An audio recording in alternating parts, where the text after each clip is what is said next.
Hello, everyone. GM. Welcome back to another episode of Overpriced JPEGs. It is Friday. It is Friday recap time.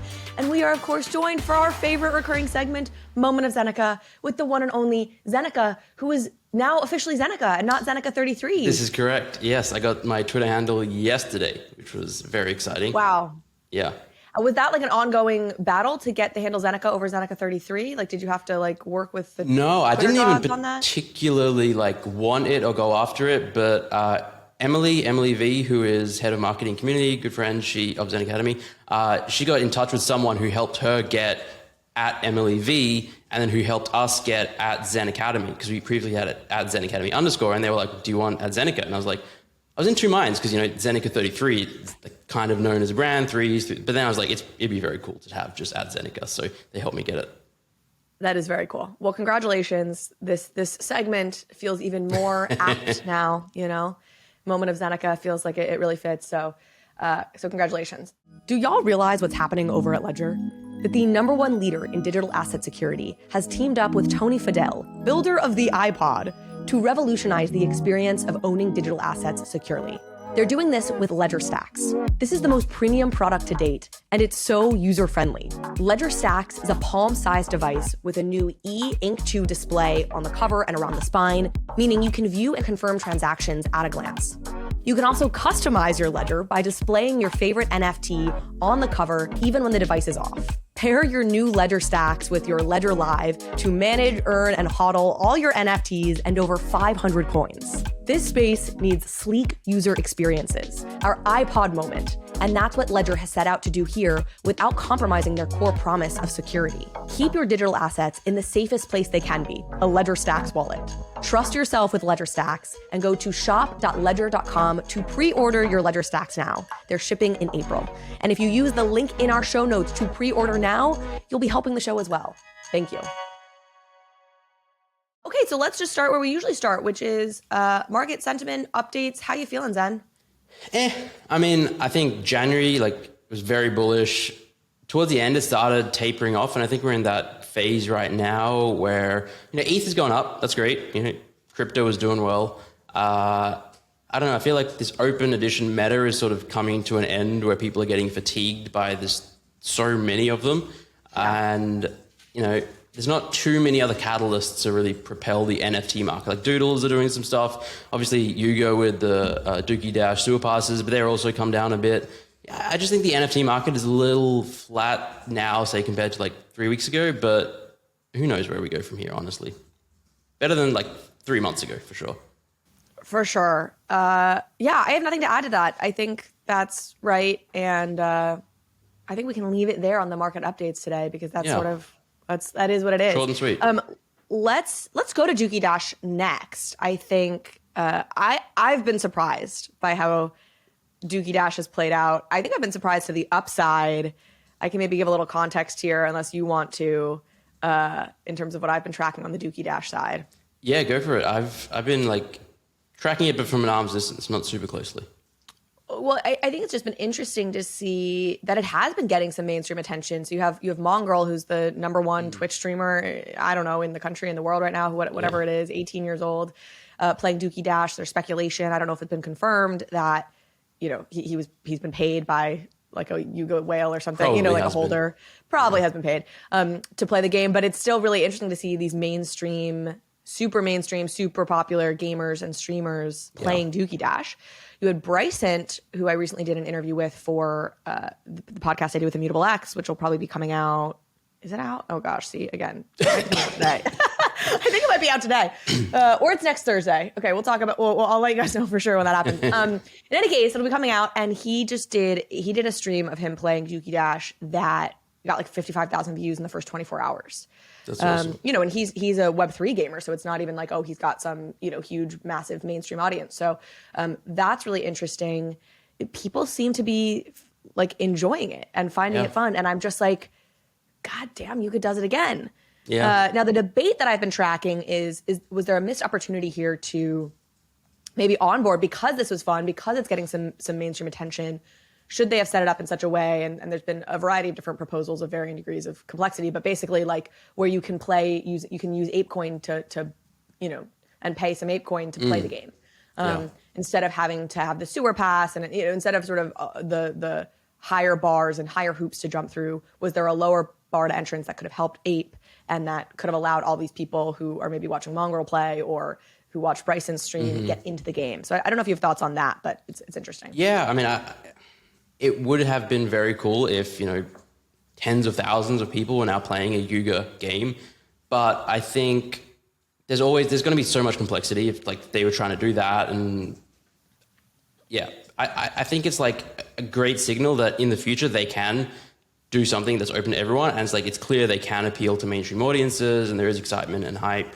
Another bit of controversy I saw was like whether it was a good thing that they made it like pay to win, where now the people who can just go out and pay for professional gamers to play on their sewer pass get like the better mint ostensibly at the end. And I think some ape holders were less thrilled by that, but it definitely overall net win because of the attention it generated.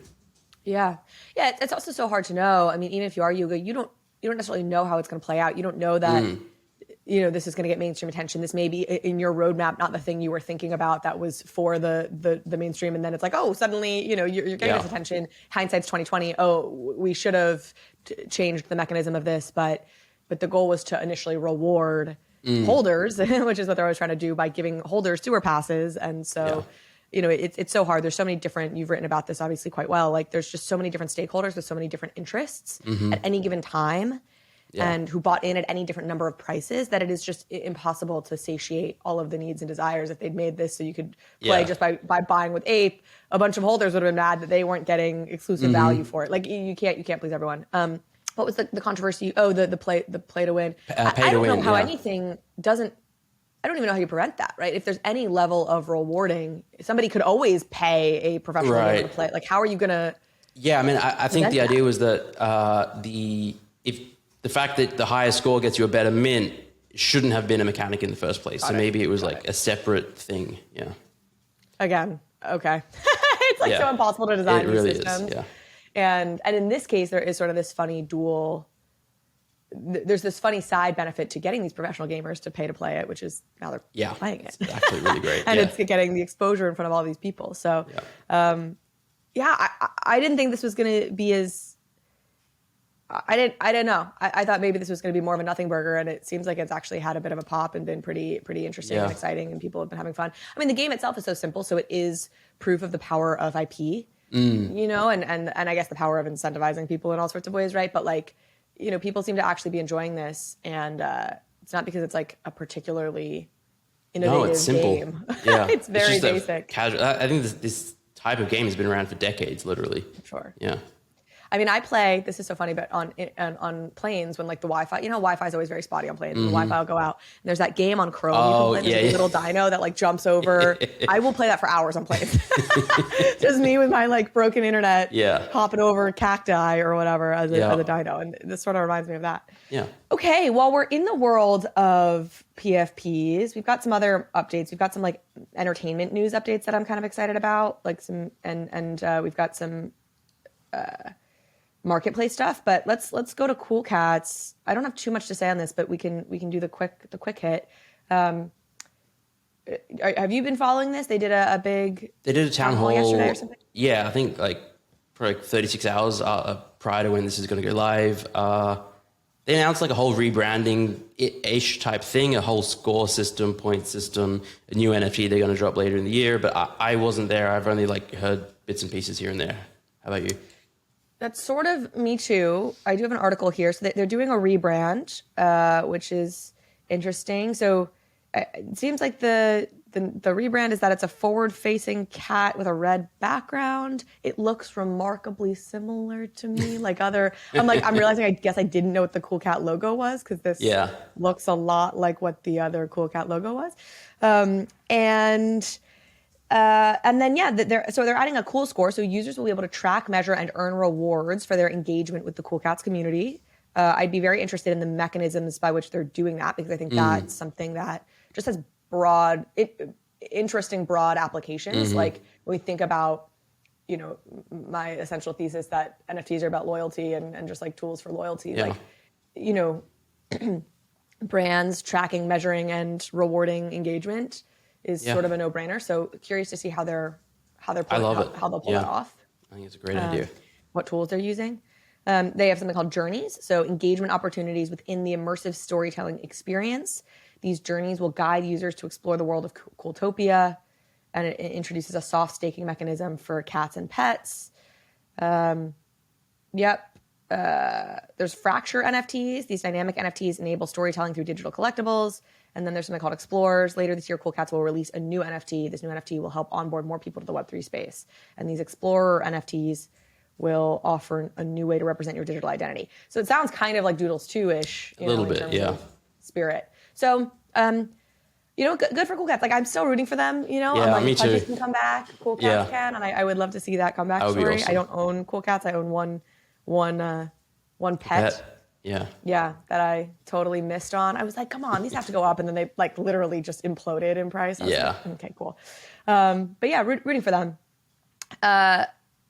Jenkins the Valet. This one's interesting. Have you been tracking this Jenkins the Valet? Again, just like tangentially hearing a bit about the controversy, but it's and so they announced this new payout structure for holders. Actually, this is a question you may have some insight into. So their new royalty payout structure seems to be like $89 per unit. So like if you have one licensing unit, you get $89, all the way up to if you have 100 licensing units they put on here, you get $8,900, which I appreciate that they spelled this all out for me, but it's just multiplying 89 by a number. You don't get like more, they didn't like add a premium if you own more, which is kind of funny. But so, do you know what a licensing unit is? Like, it's not one, is it one Bored and Dangerous book or? I don't exactly know. I know they have different tiers. Like the original Mint had Jenkins of Valet tickets. They had keys, they had cabinets, they had yachts. And like, I think they might represent different units. So depending on like the rarity of the NFTs you have, it might be additional units of licensing. Got it. And also depending on like the assets that you license, when you go to like license something, you say, all right, I'm going to license my Bored Ape, I'm going to license X, Y, and Z. Might be like, there's some multiplier there with the rarity of the NFTs plus the number of NFTs you give licenses to. Okay, got it. Yeah, I mean, this struck me as cool. Like $89 for one unit, depending on what a unit cost you, like seems pretty good to me. Yeah. The floor price on especially these, for like one licensing deal. Yeah, exactly. And they have their podcast coming out soon. There's like a podcast that will also pay out some sort of royalty. Yeah, they're great. You own a bunch of these, right? So you're presumably getting a little payout here, right? I hope so. I do own a bunch, but it's another one of those projects where it's like I've lost complete, semblance of what's going on. So this is going to be my question: Is Jenkins the Valet? Is it too complicated? Is the project too involved at this point? I mean, you could say this about so many projects that are like that. I would say it is. I wouldn't say it's too complicated. I would say it's borderline, where there's a lot of depth to it, and it's good to have that because it is a storytelling project. But it's like almost any project is too complicated. If you're in like 50 projects, you just can't keep on track of all of them. But if you're only in like 2 or 3, I would say it's probably not too complicated. Okay.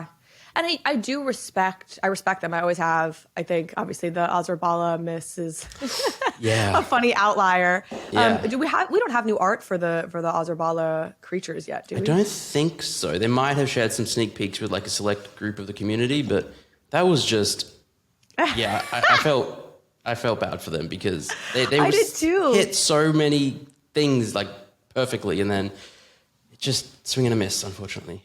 That's why I can laugh about it now because I really don't. This wasn't a rug. They're going to fix it. I think it's a great team. So now I just think it's like a funny moment of like weird NFT lore that it's part of our history.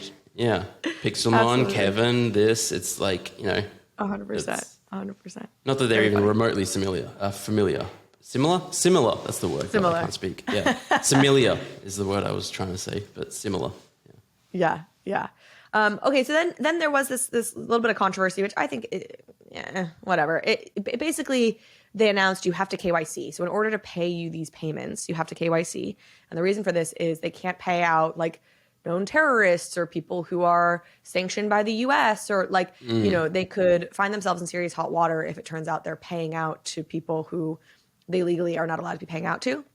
And this has upset a bunch of people. I don't know. It's always so hard to tell. Like, are a bunch of people upset about this, or like two very vocal people upset about this? But in any case, it's come up.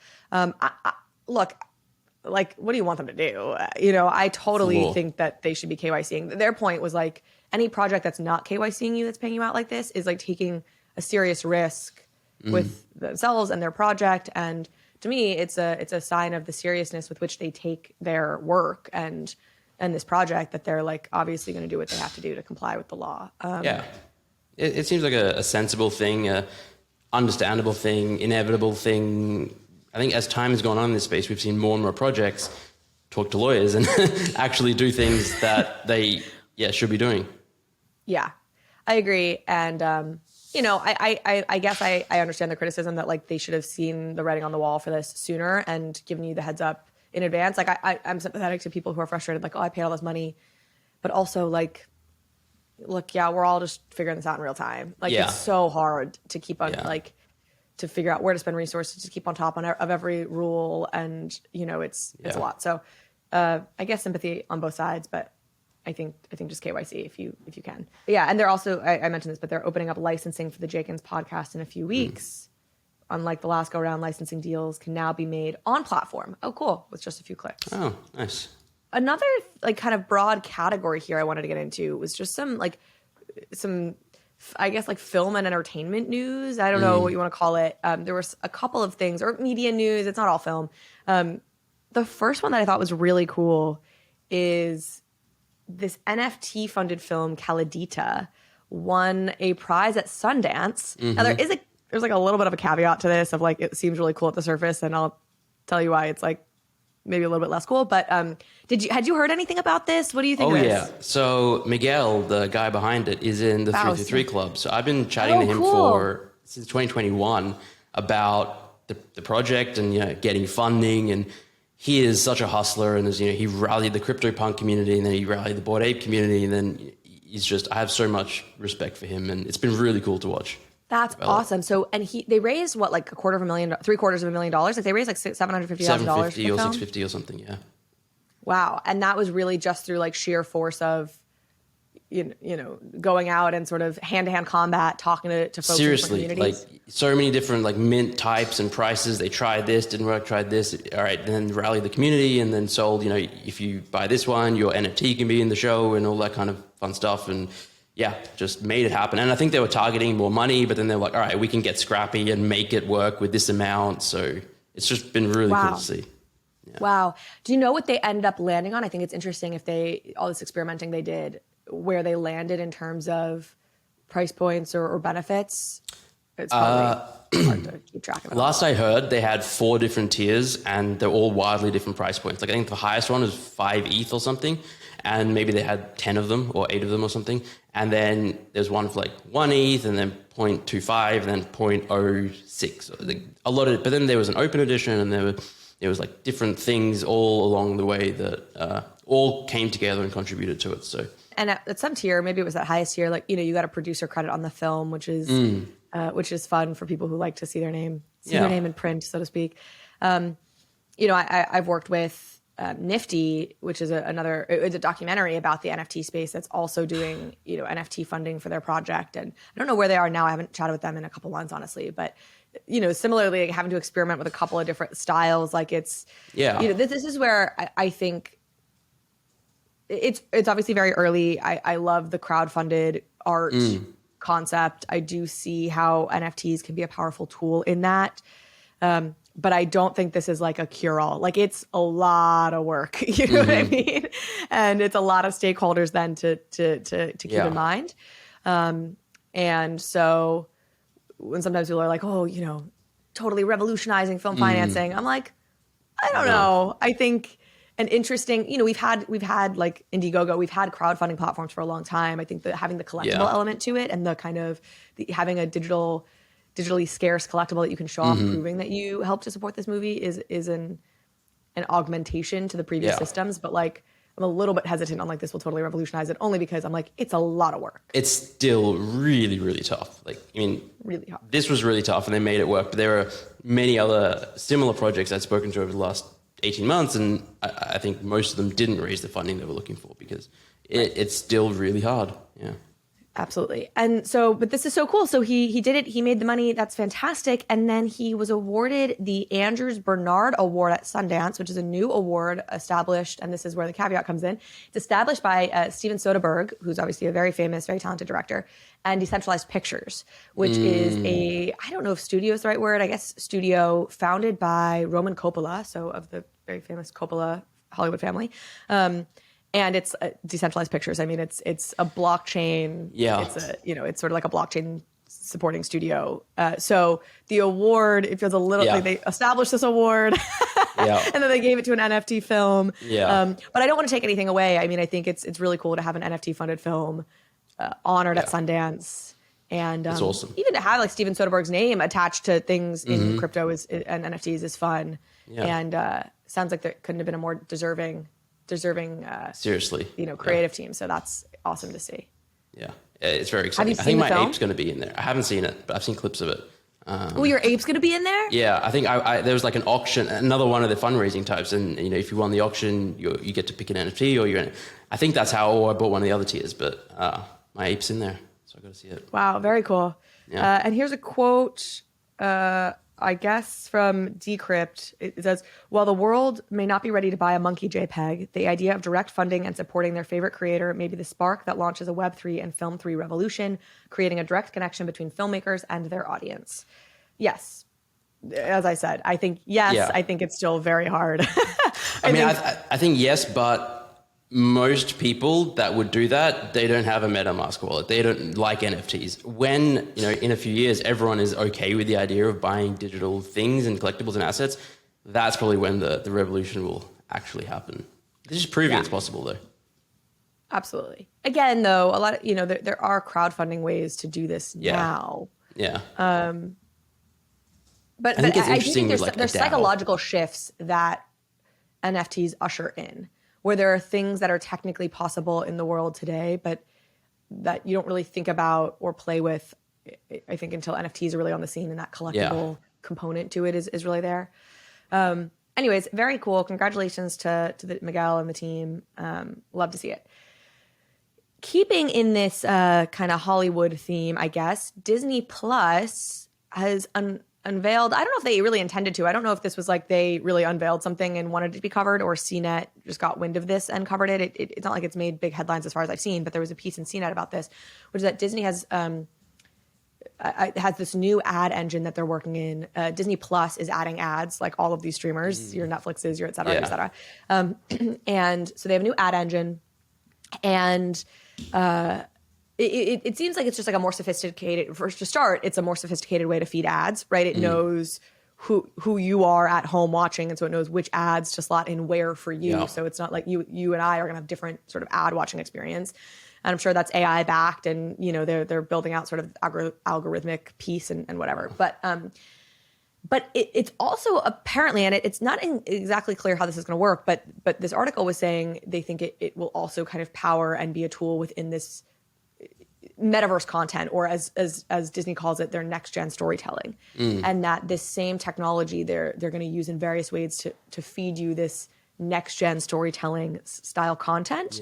And that is very, very interesting to me. It's very exciting. I feel like Disney is dropping breadcrumbs and like hints, and they have been for over a year, about how, they're hiring people for this role that's metaverse related, Web3 related, that showed off that AR video experience and all of this stuff. It just shows that they're taking it seriously. They're building something. They're obviously taking their time. Sometime in the next few years, we're going to see Disney enter the whole Web3 digital experience, I'm sure, in a really meaningful way. And I'm excited for it. Yeah, and I recorded something with John Rogers. I won't say too much on it because we talk about it. It'll come out in the next couple of weeks. For folks who have not been listening to this show for a year, John has been on many times, or several times at least, and he was a former Disney exec. So we actually talk about this news a little bit and get into it a little bit more with him, who of course has very interesting insights on all this. He spent a number of years at Disney and worked with Bob Iger and knows Chapek, and so and both Chapek and Iger seem very supportive of this stuff. I guess Iger's the one that matters now, but which is very exciting.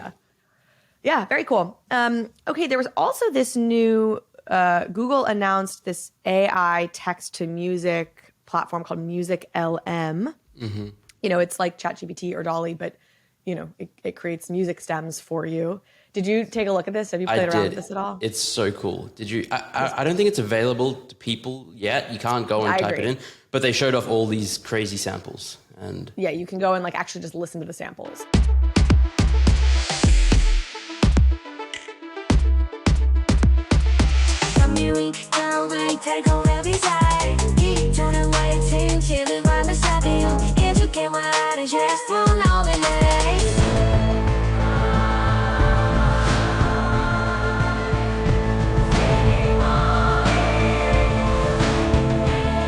I feel like this is a little bit Google's like, how did we get outplayed on the AI side? Like, you know, the narrative at least, and probably is true, is like Google had to call like an emergency meeting when ChatGPT came out. And, you know, is ChatGPT going to replace Google's core search engine business or at least give a big enough boost to Bing that it really cuts into Google's search engine business? So I sort of feel like this is Google now, like, you know, yelling from behind the finish line, you know, like from not at the finish line yet, being like, no, us too. Yeah. Hey, look at this, you know, like we have music.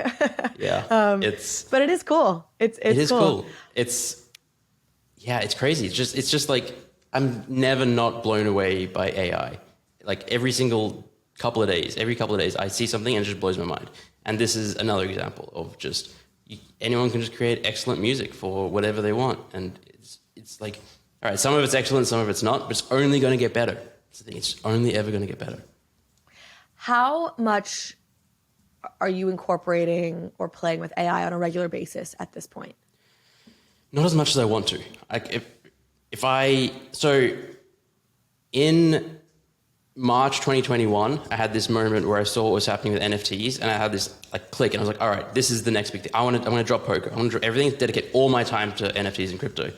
I have that same feeling now, but with AI. But obviously I can't drop everything I'm doing because now I'm doing significant, meaningful things, have a project team, all that kind of stuff. But in an ideal world, if someone has the time, you should be spending all your time in AI, because this is like crypto in 2011 or NFTs in 2017 or 2020. So I'm not spending that much time, although we just launched we're doing this social growth challenge within the Zen Academy Discord, 28 days, every single day, you know, a small task, and, you know, work it together.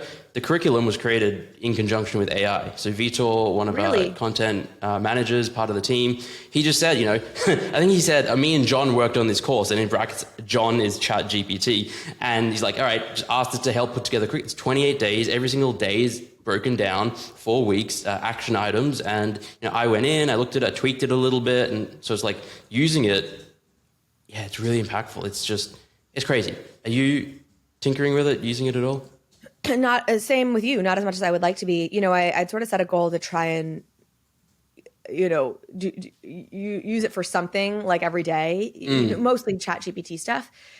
It is still a little early, you know, like I was having it write a job description, and like, you know, anything that I have to do that's sort of writing, I've been trying to like have ChatGPT take a stab first, but I'm like, there's a bunch of like things that I need in here that I know that ChatGPT doesn't. And the challenging part for me is not really just like getting the basic words out. The challenge is like remembering all the things I need to include in it and structure it. So it's been limited. I really want to play with some of like the editing tools, which I also think are still a little bit early probably, but for at least what I need. But I want to play with them. I mentioned this. I don't know if I mentioned this on this podcast or I was on somebody else's show, but I think it was on this podcast, and I think I regretted it because I'm like, oh, now everyone's going to know my secret.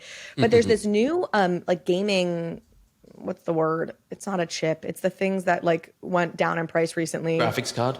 Yeah, it's a graphics card. But okay, I also learned like, are graphics cards not cards? They're like big honking things. Oh yeah, they're like this big. Yeah, that's not a card. Like... It's a bunch of bullshit. Well, what's a card? Card was the right word for that. I'm sure they used to be smaller. I mean, they did used to be smaller, and they've just grown over time. And you can have them that are like this big.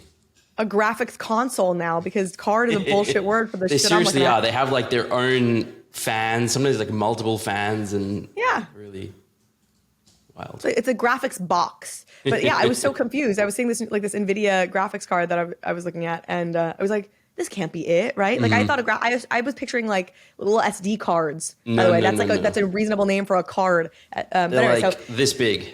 Yeah. They're not cards. In any case, there's something, I don't know if it's an NVIDIA product or you can just, I think it is, where you can be not looking into the camera. Like right now I'm like looking right below my camera because I'm looking at you. But I could be looking here, like right on my computer screen where I've got some stuff right now, and having it look like, and my eyes will look like they're still looking at the camera. That's wild. And I was seeing some tests of this, and it looked pretty good. And there are times where I want to maybe script something, or but we put this on YouTube, and scripting something on YouTube like really doesn't. It is a different user experience when you see somebody like reading something scripted. You have a different feeling about it. Yeah. And so even if it feels kind of scripted, but you're still looking where you need to be looking. I was like, that's interesting. That would be kind of fun to play with. So I want to try and get that. But with all these things, like I just feel so underwater right now. I've mentioned on the show before, we're hiring for a producer. We're hiring for some researchers. I'll put links maybe to those jobs. I closed them on LinkedIn, but I'll have to figure this out. We'll put links below because I need some support and maybe then I can scaling. We're scaling, baby. Overpriced is to the moon. Won't be overpriced very soon. There's something there.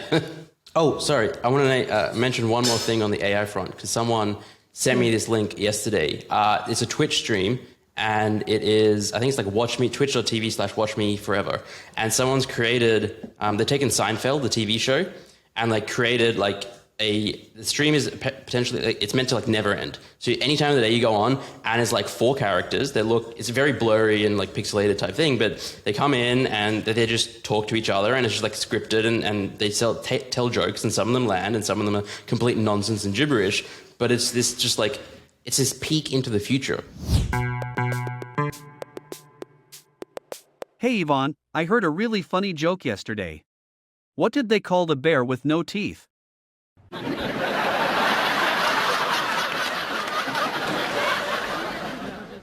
A gummy bear. This stuff is only going to get better soon. You know, if you want to watch brand new episodes of Seinfeld, you can just feed all the old episodes in and it just forever watch brand new Seinfeld. And I just picture us in the Matrix already. It's like, this is the end. This is scary, but it's exciting. It's scary, but exciting. That's incredibly exciting.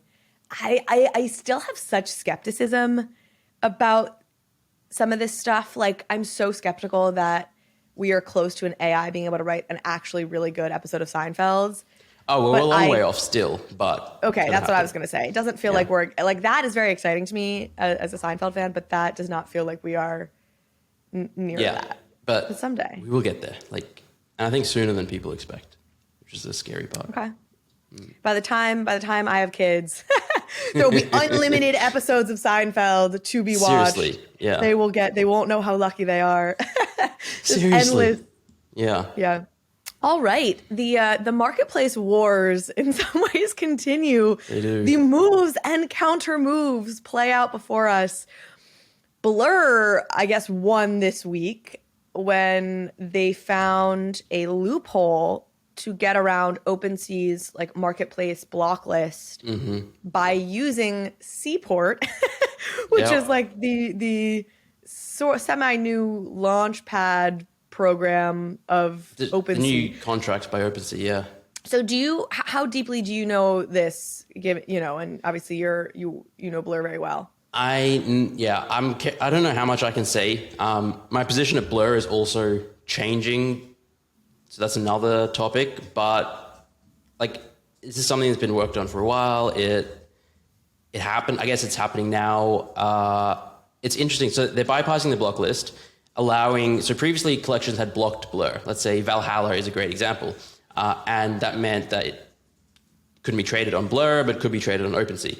Now, Blur is bypassing that block list and like allowing it to be traded on Blur, and they're enforcing full royalties. So for Valhalla, it's a net win, right? They get all their royalties, they just get more volume. There's liquidity on Blur, there's the bidding system, so it's a net positive at the moment. The transactions still settle on OpenSea's marketplace, I believe, but the 2.5% OpenSea fee is not given to OpenSea. So OpenSea doesn't really get anything out of it.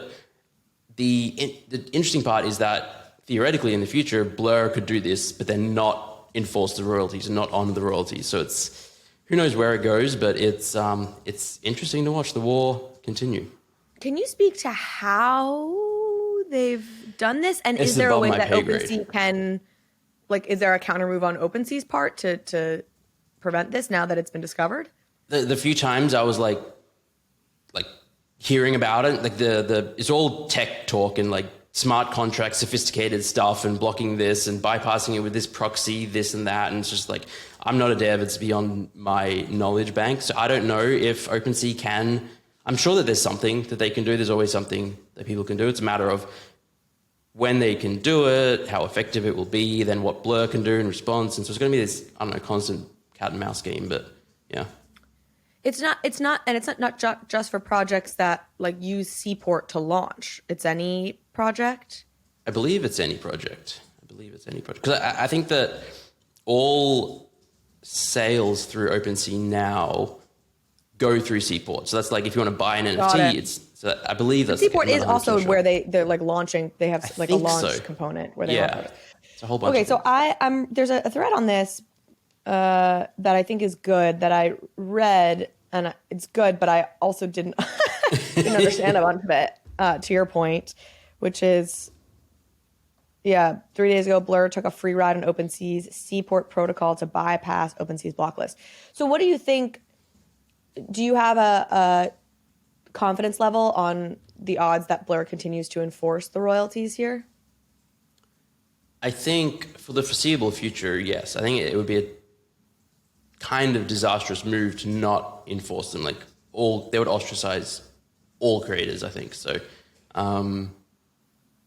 yeah, I mean, I don't have a timeline or anything. It could be forever. It could be that they decide not to at a certain point, but at least for now, and I would think for the foreseeable future, but I can't say for sure that those royalties will continue to be enforced. It really is. It's such a the art of a war. war. I feel like that we're watching play out across all of these. Yeah. I guess Blur and OpenSea in particular. I feel like X2Y2 and Looks Rare are a little bit less. Yeah, less although of there's a fray in new some protocol coming on the scene now, magically.gg. I don't know if you're aware of it. It's No.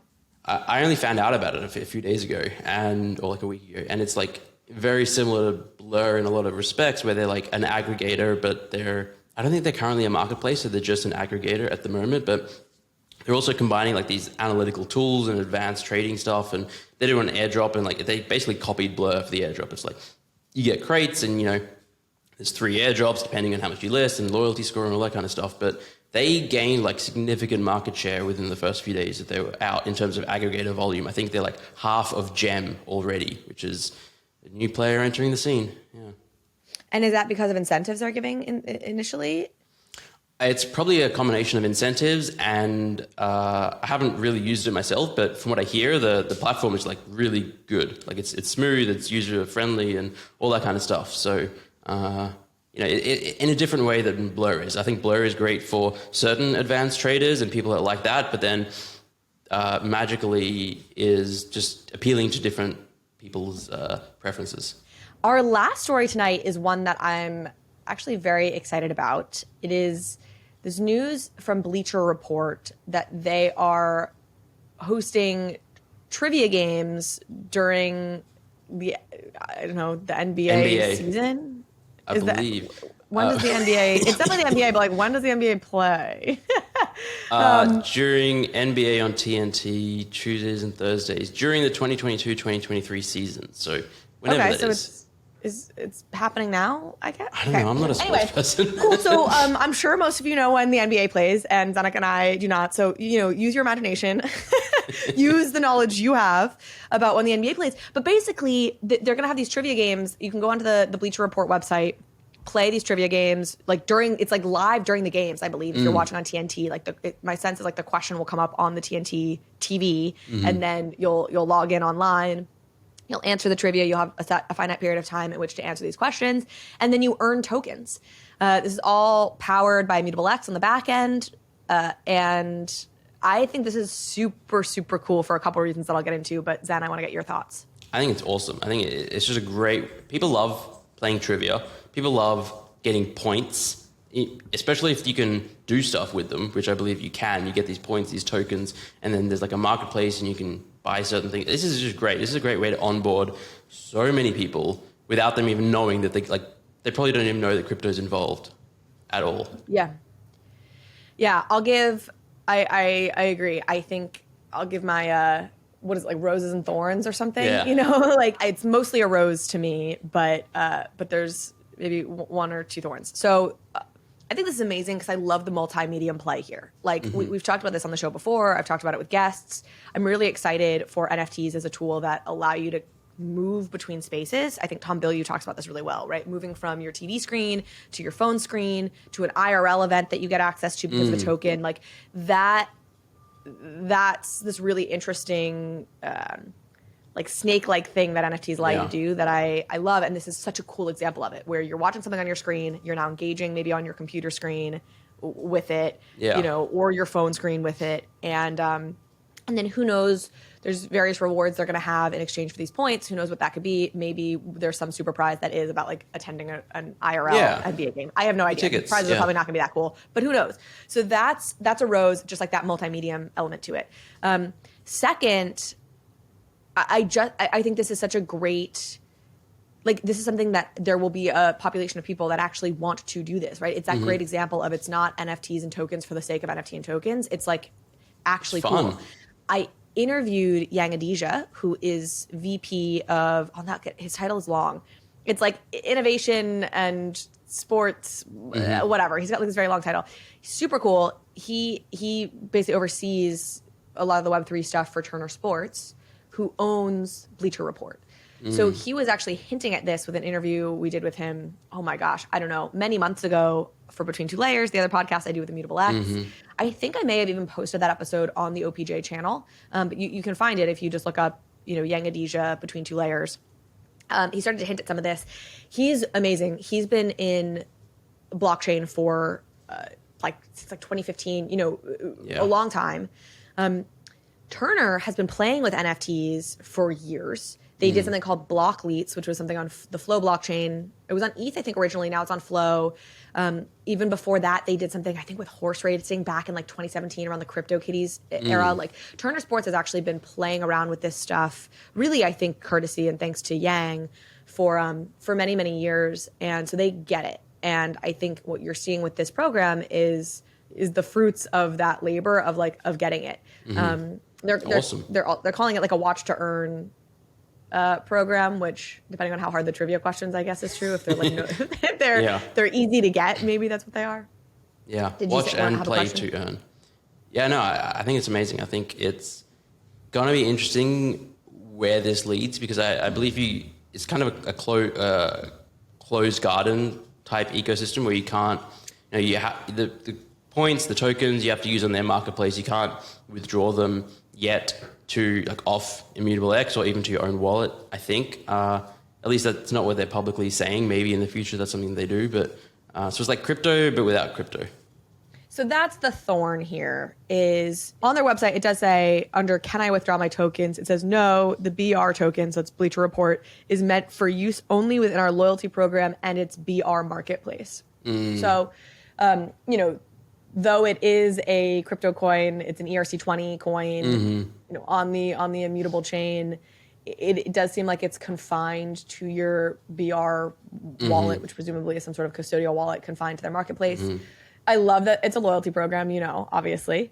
I do have hesitations around this, I guess because I know Yang and I like Yang a lot. Like I'm sort of giving them the benefit of the doubt in ways where maybe with like other brands, I'm like less inclined to because I don't know the team.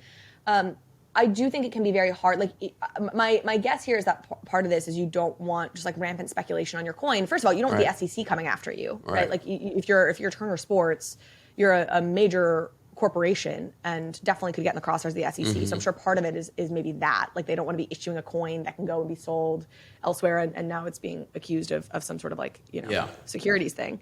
So I'm sure that's probably top of mind. And then the second thing is also, you know, I'm sure they don't want this to just be like a speculative instrument, right? Like, and they've been in this space since 2015. They know what can happen with these things. I had Raoul Pal on the podcast recently, and he was talking about the token that they want to do at Real Vision that they're in the works of putting together. And he also seemed to basically say it was going to be a closed ecosystem to start.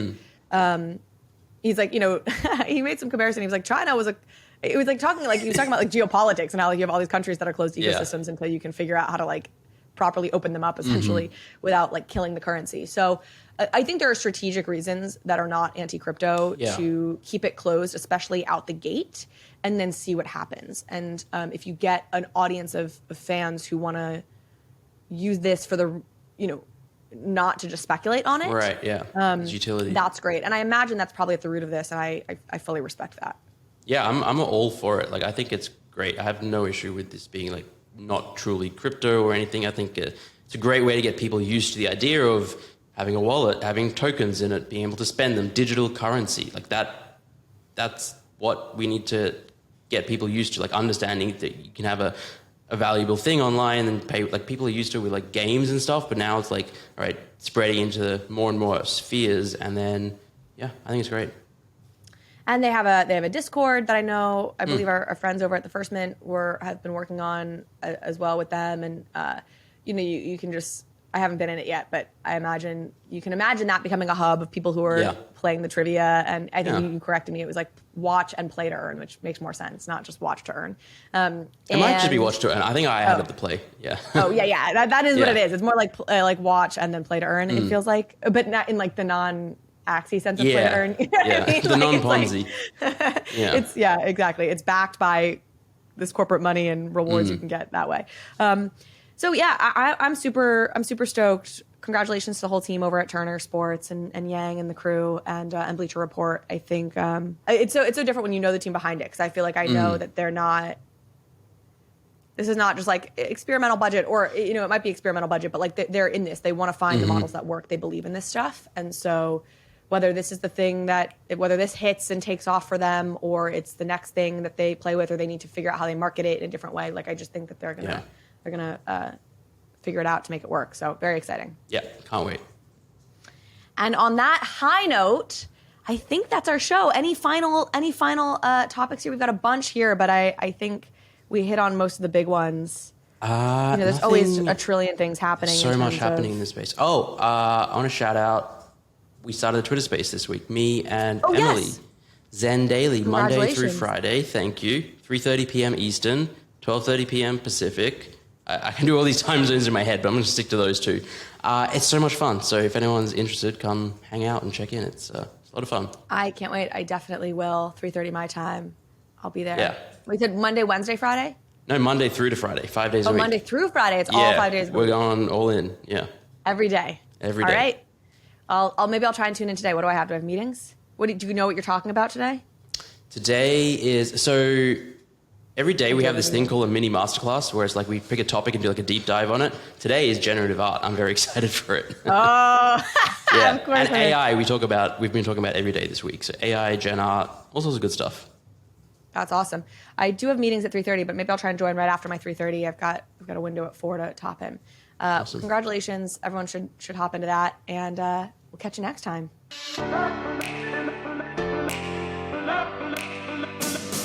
Thank you so much for watching this episode of Overpriced JPEGs. If you liked this conversation, if you liked this episode, please go ahead and hit subscribe.